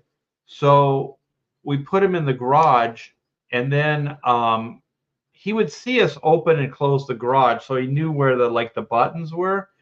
And so I was with some friends, and I put him in the garage, and then Pamela was gone, and she came back up the drive, and she goes, "Did you let Arrow out?" And I'm like, "What are you talking about?" It's like, "Arrow's in the driveway." And I'm like, "No." And so we put him in the garage again sometime after, and we figured out that he hits that thing, and then he opens the garage door. It's weird because like every dog we've ever had, even cats, like because our cats are inside cats, they'll run out, but they don't run very far because I think they run out and then they realize, like, where the hell are we? You know what I mean? And so then they kind of come back. And so that's what Arrow will do. So I'll let him out. I'll open the garage door and he'll run out, like if I take the trash cans out or whatever. But he'll stay close and he'll come back. My problem is if there was maybe somebody out there, he might run over to that person. So I don't do it often. Wicked story while I'm eating my breakfast. Hopefully your breakfast isn't rattlesnake. Oh, I know. Like I remember when I was in Austin, I think the downtown area there's that water canal or whatever, and there's like these bridges, and those bridges are packed with bats. So I remember driving by with some friends. A big black cloud came out. Sorry, and I was like, "What the hell is that?" He goes, "Those are bats." And I'm like, "Whoa." My ex-wife was a wild pig. That's horrible. That's a horrible thing to say. Yes, it was Kerry Gamble. Art Kerry Gamble is great. There was a run of Marvel Team Up that he drew in the 80s. Yeah, I loved it too. I got to ink him on some Superman stuff. Yeah, Terry is a Texan. I interviewed him for an art interview project for my media project in junior college. Great artist. He's a good guy too. He's a perfectionist. That guy, he can make deadlines, but he's kind of slow. At least he was. I think he works in film now. I don't think he does comic books. I was an it was an observation, not a judgment. Okay, all right. I'm glad you clarified. All right, well let's show some of this artwork off that I have here, and I hope you guys dig it because when I saw the finished version of this, I lost my shit. So there were a couple different versions of this. I did some art corrects on it, some notes, and finally got to this point. This is on colors. This is the great Kyle Ritter, and so I persuaded him. I didn't have he. I don't know if he's blowing smoke or what, but he always says he really enjoys working with me, and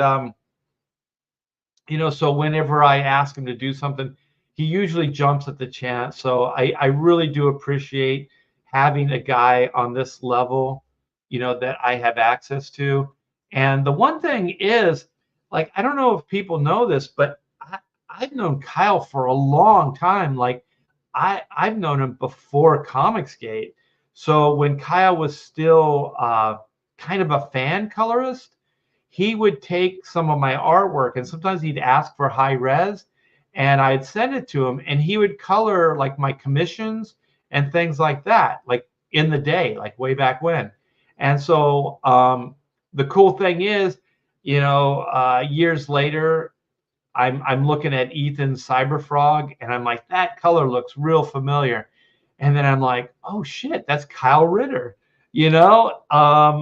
so it was cool to see that Kyle had got so much better and got a monthly gig. Because I'll tell you, like, well, not monthly gigs, but regular gigs.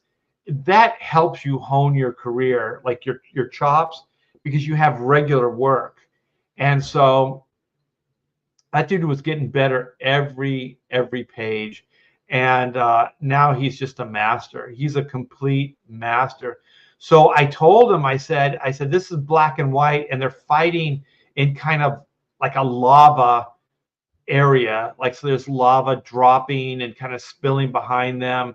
And so, their super suits, they can fight in this lava and not get hurt. And so, there's this robot armada that they're taking down for the cover. And there is lava fights in the inside of the book too, you guys. So this wasn't just for the cover. So I'm giving you a little bit of insight on the story. But yeah, so he's like, I've never done lava or effects or anything like that. So holy shit, man, it took us a couple attempts to get to this point. But wow, you guys, you will never see anything like this in comic books. This is absolutely fantastic. Actually, these are my notes over his work, but he sent me a copy last night, which is pretty much the same as this version. But I even like the robot, where his little lens is popping off, and there's a little glow there. I mean, there's all this cool freaking detail. I like that the blast, it's got the little sparks, so he accented the sparks. Just pays attention to all the details, on everything, and I think the robots. I like my designs. I like to design different robots, and I like the Star Wars markings and some of the details. So I kind of create like these shapes, and then I put like a Star Wars veneer over them. So I like them getting hands on with these bots. So I like that White is throttling this one and then just ripping the arm off. I think it's cool. Look at this. Oh my gosh, you guys. This book is going to be gorgeous. Look at that. So beautiful. Like the skin tones, the way he models the lighting, everything. Absolutely fantastic. And so let's check out Reed Blackett, aka Black, double barrel, two-fisted shooter. So yeah, you guys, this is the main cover for Black and White Volume 3, Sins of the Father.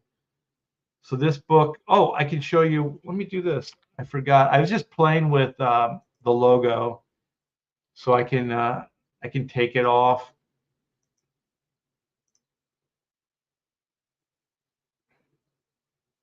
Yeah, just really cool.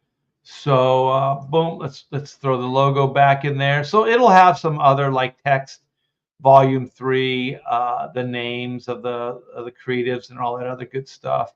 And so then here is the other. This is the High Octane cover.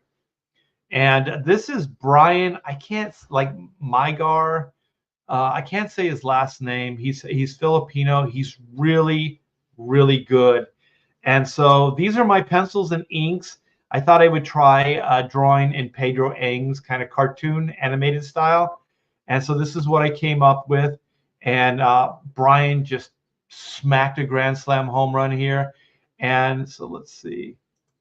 So there's a little bit of a clue here. This is a giant eye behind him. It's like a robotic eye, an electric eye. So that's a little clue of where the storyline's going. And so Pedro Eng is not only penciling, inking, and doing the color work for the interiors, but he's also writing it with me. So we hashed out a storyline, and he's committing all of it to He's going to block it out in panel to panel. I told him he didn't have to do that. If he wanted to just draw it, he could, since he's the writer and storyteller, visual storyteller. But he's going to write it all out. He's going to send it to me. So I think he just wants to have, like, run it by me so we can kind of run it back and forth, so he can get the seal of approval kind of thing, which I appreciate. But I wanted to give him the opportunity to just kind of go at it with the drawing as well. So that's what he's doing now. We got 3 preview pages that he's worked up. 2 of them got the seal of approval. 1 of them we're still working out a little bit of detail. So we'll have that up on the campaign as well. So you'll get a little preview of what Volume 2. This will be High Octane Volume 2, the animated adventure of Black and White. So this is a 22-page general audience. You can share this with your kids. And one of the things, don't hold me to this, Pamela, I'm going to pitch your coloring book idea. She says, okay. She was like, we should do a coloring book. And I was like, okay, like one of those adult ones? And she said, not necessarily. Let's just make like a kid's coloring book. And so I was thinking, well, what images would we use? So we could possibly use the High Octane stuff, so Pedro's style. So I can throw Pedro a little bit of extra cash there, and we can put out a coloring book. And so we could do like High Octane 1, and you could color the entire book. So you could read the coloring book. So we keep the captions in there and color it, or we could just take panels and blow them up. So like each panel would be like a full page, and then just no dialogue. So we're still trying to work those details out. She's going to contact the printer today. Well, maybe this week, maybe not today, and try to get some prices, see if they can put together a inexpensive coloring book. So this will be at all ages, but mainly, for kids. So, we'll have a lot of general,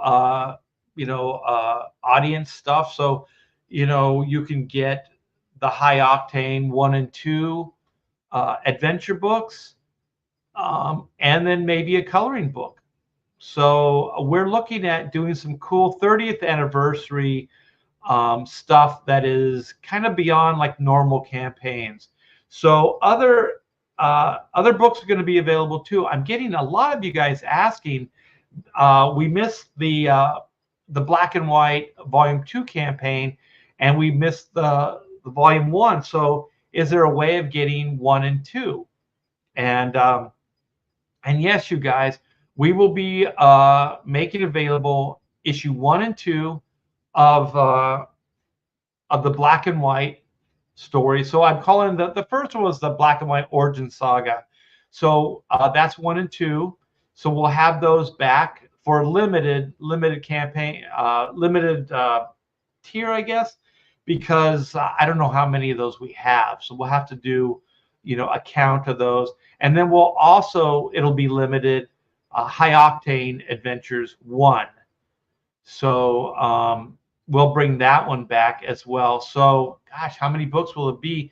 There'll be those 2, Volume 3, so that's 3 books, and High Octane 1 and 2, so that's 5 books. If we do the coloring book, then that'll be 6 books for the campaign.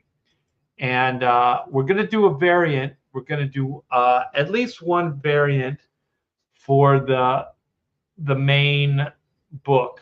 So the main book is going to have a variant drawn by me, and I can show you. Let me see if I can find it. I'll show off another piece of artwork if it's readily available. Let me see. Where are you? Yeah, this is it. Oh, cool. All right. So you guys are getting a little bit of a show-off stream here.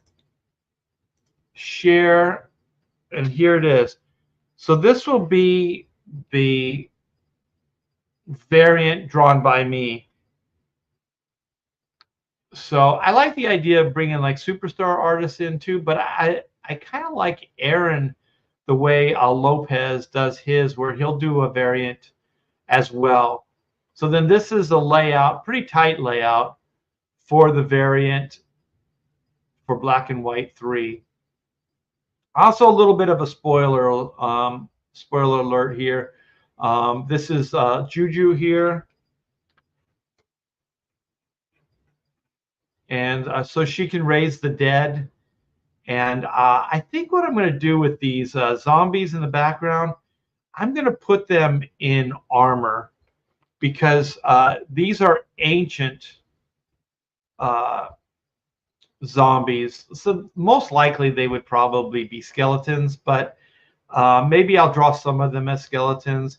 And then, of course, we do have skeletons down here and zombies that are attacking Black and White.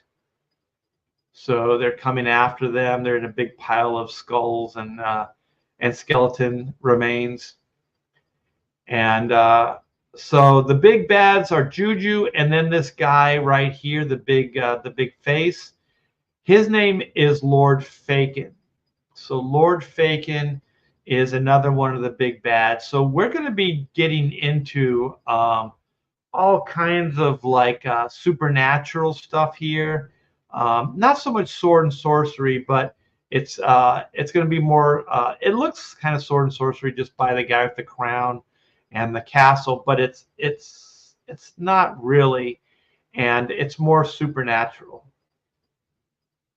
So super science meets supernatural. So I thought this would be fun in contrast to this one here, where we have them battling robots. So we're gonna have robots in this episode, this issue storyline. We're gonna have zombies. We're gonna have ancient big bads. This book is gonna have everything, you guys. Volume 3 is gonna be absolutely fantastic. I'm looking forward to getting it to you guys. Starting the campaign in October, and so one of the things to you guys, if you haven't signed up for Volume 3's pre-launch page, please do so. You will get a free trading card, a Juju trading card. So here's the link right here. So this will take you to that pre-launch. It doesn't cost you anything, you guys, to get that free trading card. So all you have to do is sign up. Click that link, sign up. So if there's somebody in the chat that hasn't done so, please do so. Like I said, it doesn't cost you anything, and it doesn't obligate you either. You don't have to back anything in the tier, but if you don't sign up now, you won't be eligible for that card. So it's good just to sign up. You might not back it, you might. So it's good to have the options, right? So just trying to get you guys into a place where you have options to get that free trading card, and also it's a good gauge for us moving forward, Hack Shack Studios, with what it's kind of market research.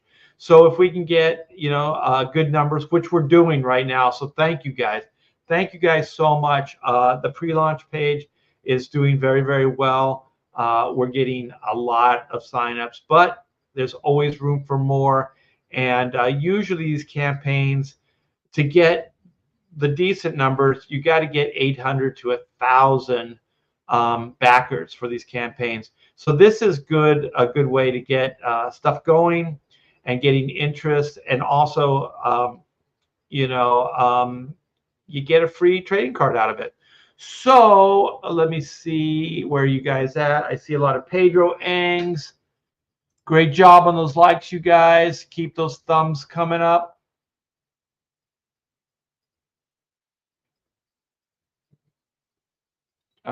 Yeah, the links are, they are long. It's weird. Let's see, Pedro. We got some Pedro Ang fans. Mutt says Pedro has a fantastic all ages style. He's got an animation. Yeah, he's got an animation background. So I love his style, but I really dig the way he draws the black and white characters. You know, I'm an animation guy too. I love animation. So I like his take on the black and white characters. So yeah, you guys, early Wraith of God, you can still get that Garbage Man trading card. So sign up for that. You'll be eligible for that trading card if you back Wraith of God later today. So that's my big plug, Aaron Lepresti. Art, you need to do more with the regular email list. I rarely get emails from you. Yeah, uh, Hackcheck Studios does, you know, well, Art by T-Bear is the website, and it's usually in the description. So you can get original artwork there. I don't want to do that. And all kinds of, I used to have prints and things, but I need to bring some of that stuff back. So I cleaned house a little bit. You could get artwork. You can still get original artwork, but print, and you can buy books through the website. So I really do have to go in there and clean things up and keep the newsletter update, because I do have quite a bit of signatures on or people that are part of the Hackcheck Studios newsletter. So that's not a bad idea. I'm going to write that down. So I have to look up AMC 68. What is it? AMX. And then I have to do the website. Check into that. All right, you guys. Well, I hope you enjoyed hanging out for a couple hours. Actually, I don't know how long it's been. Yeah, a couple hours. And I always appreciate you guys. It's a lot of fun.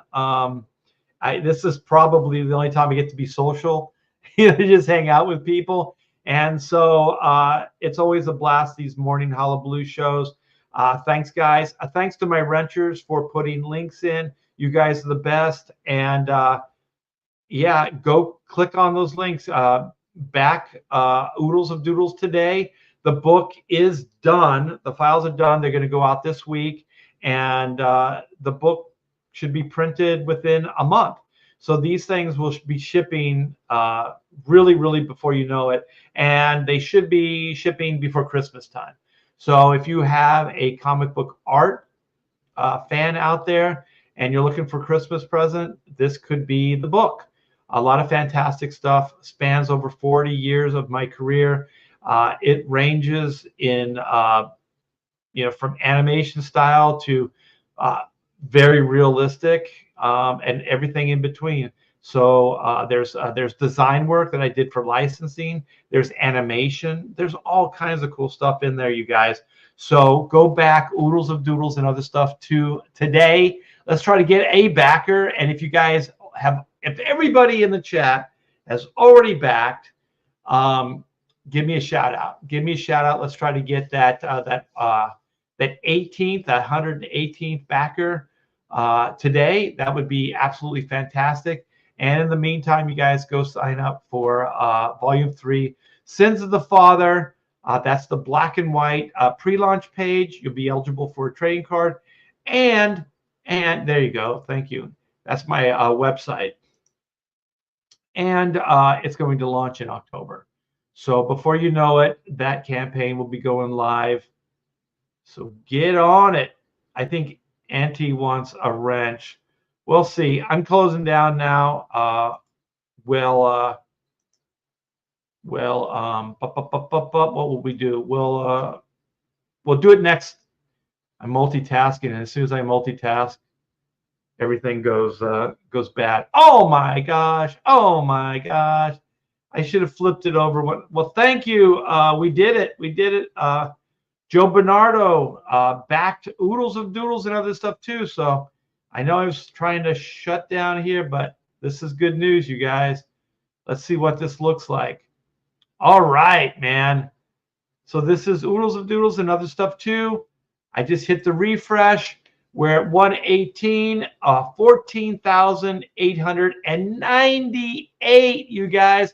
We are, what is that? $102 away from 15K. So now my new thing is, if I'm not pushing my luck, let's get to 119 backers today. That might throw us over or get us to that 15K. I'm sure like two or three backers will do that. But if you got one of the bigger tiers, that could get us there faster.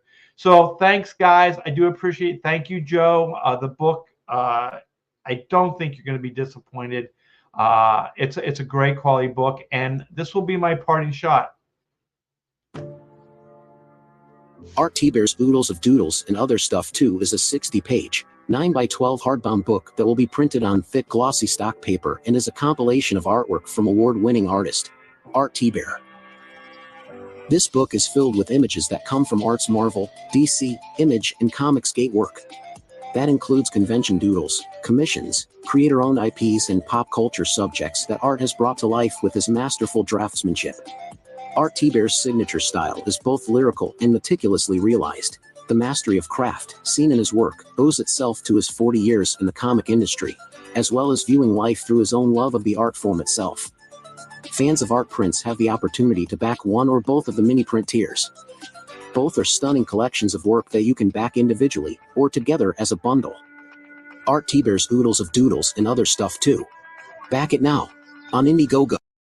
Yeah, you guys, back it today. We're in demand. Not sure how much longer this book will be in demand, but thanks for all the support, and thank you, Joe, for the 118. You made my heart sing.